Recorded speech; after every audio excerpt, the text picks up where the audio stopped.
Un rebondissement dans une affaire vieille de près de 40 ans, les tueries du Brabant.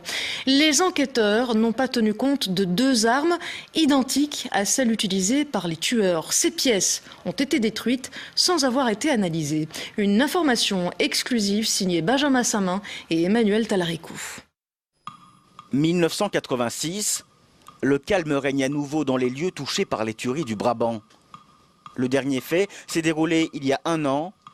En tout, les auteurs ont commis 17 agressions sauvages, tué 28 personnes et blessé 22. Les enquêteurs perquisitionnent plusieurs stands de tir du royaume. Ils sont à la recherche des armes qui ont servi à commettre les massacres.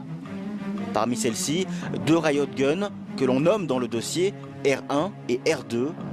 Elles ont des caractéristiques bien connues. 2 ans plus tard, Michel Libert est entendu pour la première fois comme témoin. Cet homme est l'une des figures du WNP, le Westland New Post, une organisation clandestine d'extrême droite active dans les années 80, composée notamment de militaires et de gendarmes. Le climat est à la guerre froide et à l'anticommunisme. Le groupe néo-nazi est adepte de la doctrine de la guerre subversive, un projet qui vise la création d'un climat d'insécurité destiné à déstabiliser le pouvoir en place. Durant l'interrogatoire, Michel Libert reconnaît détenir 2 riot guns. Elles ont les mêmes caractéristiques que celles recherchées. Voici ses déclarations à l'époque. J'ai acquis 2 riot guns au début de l'année 1985. J'en détiens toujours un et l'autre, je l'ai vendu. 85 correspond à la fin de la période des tueries. Mais plus tard, Michel Libert dira qu'il les a achetés en réalité en 1982-83, soit au moment des premiers faits. Mais chose incroyable, ces armes ne sont ni saisies ni expertisées par les enquêteurs. Nous avons contacté une source proche de l'enquête. Elle a choisi de répondre par écrit à nos questions. Elle ne comprend pas pourquoi ces riot guns n'ont pas été analysés. Je préfère dire qu'il s'agit d'une erreur. Dire qu'il s'agit d'une manipulation, ce serait alimenter la thèse complotiste. Celle-ci n'aura fait que desservir le dossier depuis plus de 30 ans. Rien ne permet d'étayer la thèse d'une manipulation, même si on peut se poser sérieusement la question. En 2014, de nouveaux enquêteurs s'intéressent à ces riot guns. Ils se rendent compte que les 2 armes ont été saisies par la police dans d'autres dossiers. L'une, lorsque Michel Libert a voulu la déclarer en 1995. L'autre, vendue à un tiers, a été confisquée dans le cadre d'un dossier de menaces intrafamiliales.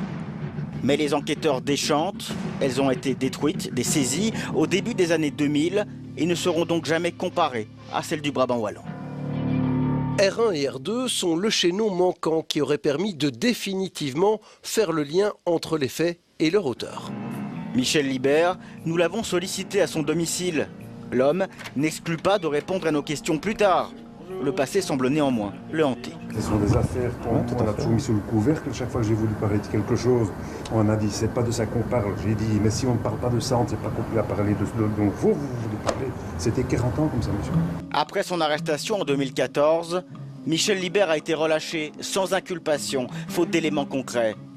Détruits, ces 2 riot guns n'offriront aucune réponse et referment probablement l'une des pistes les plus sérieuses dans ce dossier, celle de l'extrême droite, accoquinée à certains éléments de la sûreté de l'État.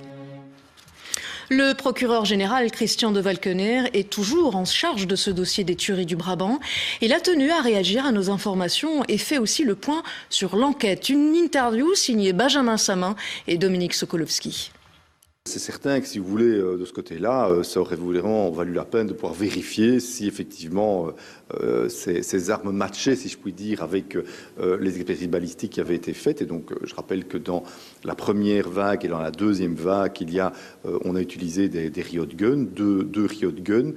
Et donc, c'est certain que c'est une coïncidence qui était interpellante et ça aurait été évidemment fort intéressant de pouvoir examiner ces 2 armes. Alors, il y a effectivement 3 enquêteurs qui travaillent sur le dossier. Donc on a réduit la voilure, effectivement.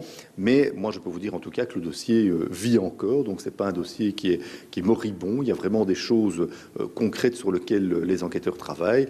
Et on a toujours l'espoir qu'à un moment donné, on pourra avoir une avancée dans le dossier.